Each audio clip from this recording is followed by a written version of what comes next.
Mother.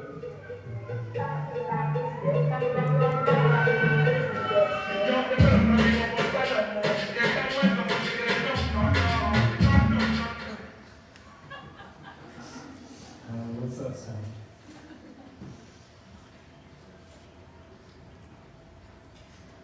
Baby?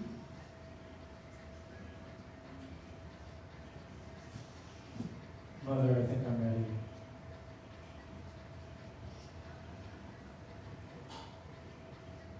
Baby, it's bad out here.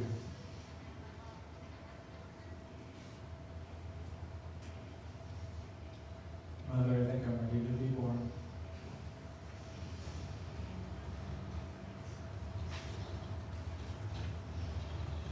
Okay, baby. Start crying.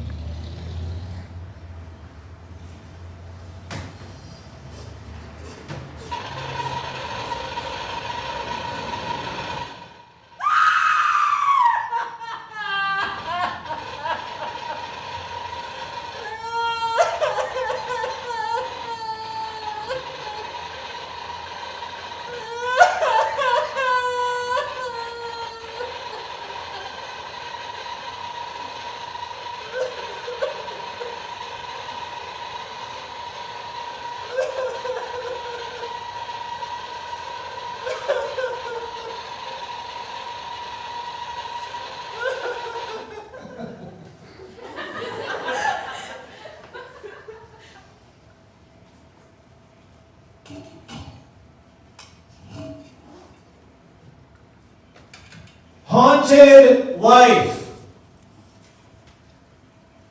Bring your eyes up and scream into the mirrors and break them on your face. You have a haunted life. Break the ghosts of evil things like your meanness or cruelty and crumble them. Watch them crumble. Break the bones of the unfairness that stands up in there in the skin of ghost thoughts and eat the broken bones. Then suck out the marrow. Crush your haunted life. Stab the hearts of the poison body ghosts that live there in your haunted life, and let the blood go into the drain on the floor, and picture a slaughterhouse and slit open the throat thoughts of the ghosts with the poison hearts in the royal hall of your haunted life.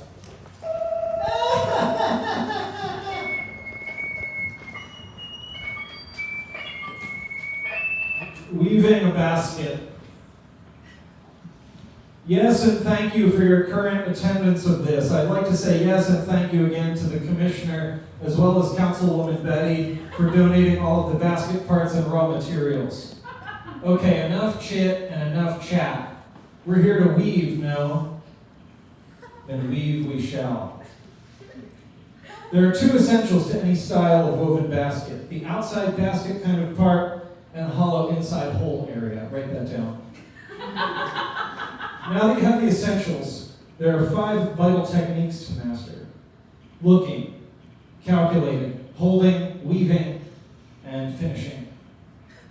Omit any one of these components, and you'll have a bad basket, or perhaps something much worse. Now that you understand the vital techniques, we can discuss the 3 tenets of the Basketers Guild: to make and promote baskets, to have them have a big opening on top, and never to use your baskets for evil. I can't stress that last part enough, folks. At this point, I'd like to invite anyone that has ever made a basket before to either leave or finish the lesson for me. Thank you.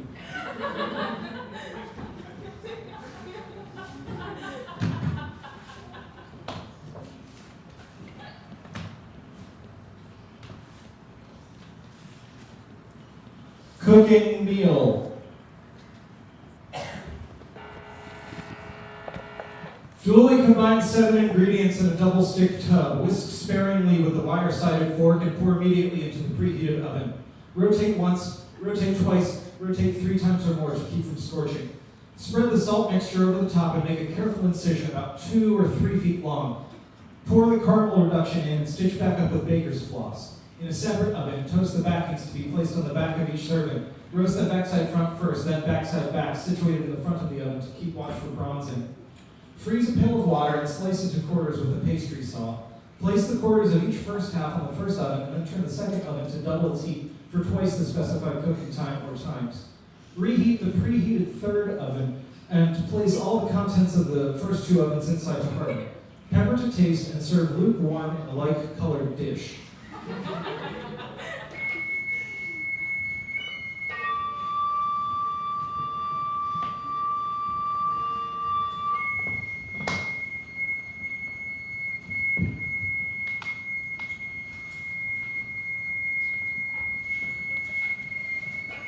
Spoiled by cadavers.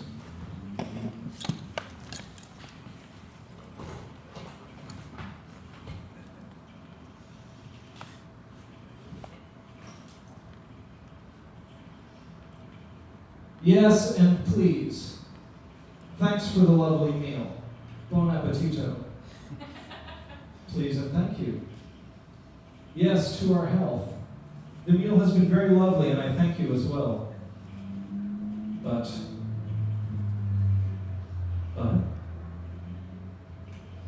But, well, it would have been perfect without all of the cadavers. How do you mean? They're everywhere. And I can't look in any direction without spotting a new cadaver. It's just too much. I thought you liked cadavers. I said I tolerated cadavers. And I really feel like even then I may have overstated my fondness for them. Well, I misunderstood. Please and sorry, I don't mean to make an issue of it because again, yes and please, thank you, what a lovely meal, but I think however much I may or may not like cadavers, mealtime is always better when it's more about the meal and less about the cadavers. So we disagree on a matter of opinion. The dessert cart arrived, and they each chose carrot cake and ate in silence, and had tea, black, no ice, as their liquid.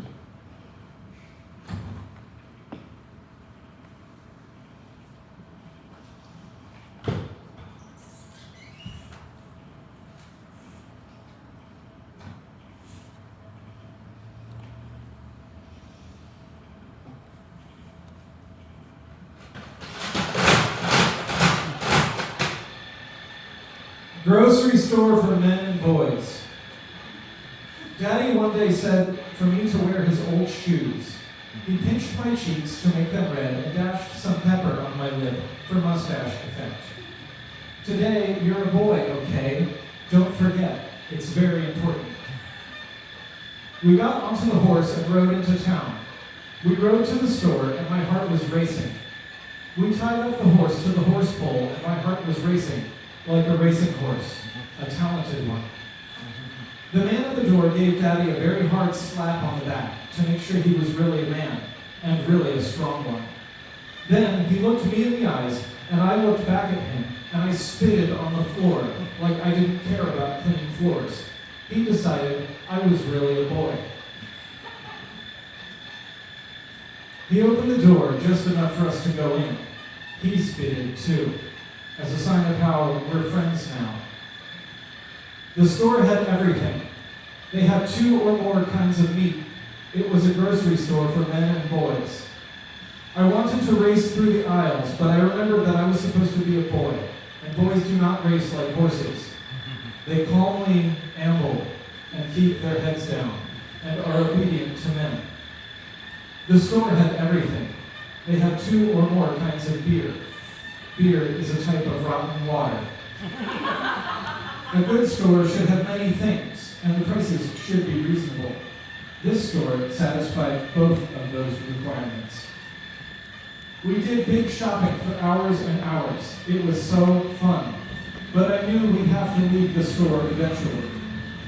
I felt sad, and I knew I'd miss it.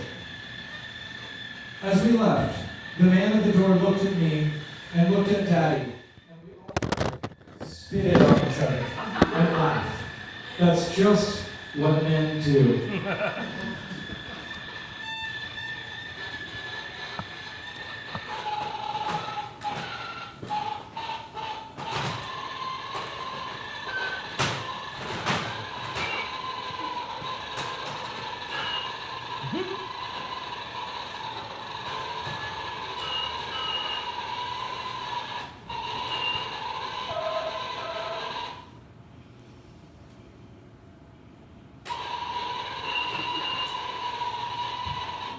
The little pieces.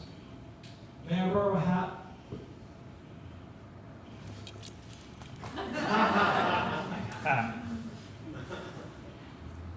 How many crumbs? I'd like to buy 100 crumbs. Bread crumbs. Are you having company over? Quite. I see. Perhaps you'd be interested in some dessert crumbs for after? Let's see. What do you have? Here we are. We have graham cracker, pie crust, and, well, graham cracker pie crust.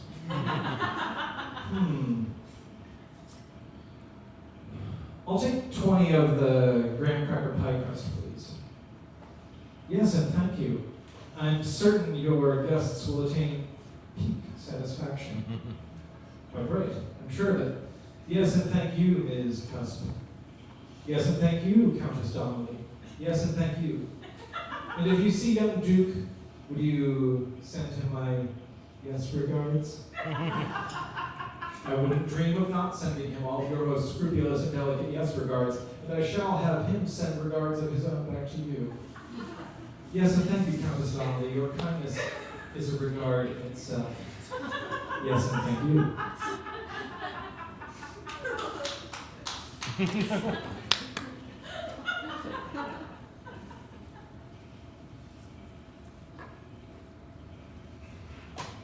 I ask that you close your eyes.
How do you know the dog?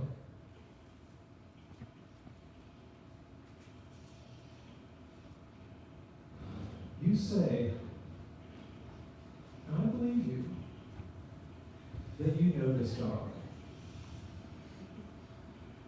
I see the look in your eyes, and it looks like a truth look. Should they be open right now? But this dog has never been to the dog place that you know. This dog is new here. Yet you say you know this dog. And I really believe you. We all know that there are many dogs around. And we all know that there are many more dogs who are not around. And perhaps some of the dogs known to you will forever remain unknown to me. That is simply a fact of dogs. And really, this dog does seem like exactly the kind of dog that you would know. I mean that in a good way. From my mind's memory, I can remember you knowing many dogs like Victoria dog, Sam dog, James dog, 2 dogs from down the road, matching. and the bad dog that I caught drinking my coffee. So don't think that I don't know a thing about you knowing certain dogs, because I actually do know about them. I want to access this information about your knowing of this exact dog, because there's an urgent matter related to who in the world knows this dog, for big reasons that I have made secret. Am I asking something of you that is making you feel something? Is it something of discomfort? Of feeling?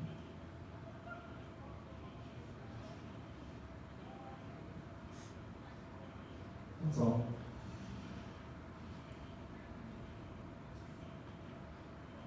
Goodbye.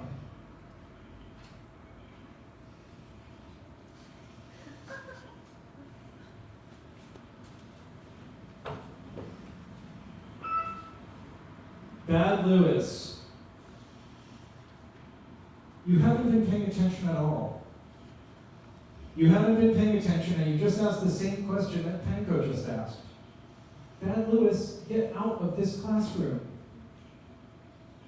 You use your voice too loudly. You talk when you're not supposed to. You said a mean thing to Mother, and she probably cried. You're being bad, and that's usual, not unusual, which says very bad things about who you are.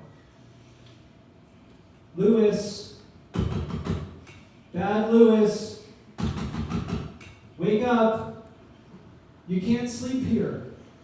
It costs money to sleep here, and you don't have any money. I'm hitting you with my small shoe, but I have a bigger one that I will go and get. Soon I'll hit you with that. You're so bad. Can you see the sign? It says, food for not Lewis. Sorry, Lewis. There are nibbles taken out of the food, and you have visible food residue upon your fingertips and lip tips. This solidifies your guilt. Lewis, are you seeking new and better ways to act intentionally? Because to me, that's what it actually seems like. Did you skin your knee? Did you get little drips of blood drops on the light-colored fabric that I just bought? Lewis, you are bad, Lewis.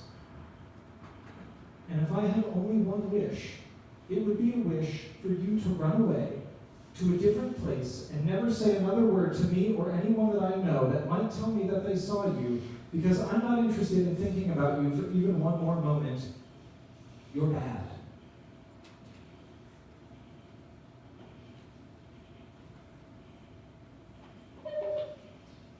Sorry.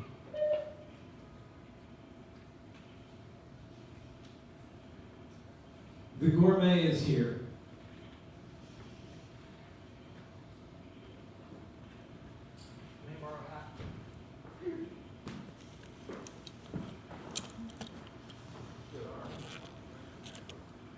And my compliments to the chef. Oh, you're quite too kind. No, it's entirely deserved. Why, it's been almost never that I've sampled such fine fare. Another tray arrived. But what's this? There's more. Impossible. The gourmet quivered slightly as the lid was lifted to reveal generous rolling mounds of sort of warm little soup things, covered with drippings, and tasty, crispy bits that all looked very brown. The nearby salt clusters were stacked in heaps, flanking a delicate, maybe bread-shaped vegetable food that was cold and had ice inside. The exterior was squiggly with either steam or smoke flying off of it and into the air. Most of the food was on the tray, but some of it had fallen off and was kind of on the ground, but not in a bad way. Some sections were larger than others, and all of it was either crunchy or soft. The gourmet felt woozy. There was at once a woozy aroma of crispy semi-sweetness. Flavors of fennel, sumac, and vanillin were sure sure to predominate, alternately cresting and troughing waves of woozy crunchiness. The perfect preamble to a warm aftertaste of cold, icy mouthfeel. The food was brown and spicy. And my compliments. The gourmet licked their lips to the chef.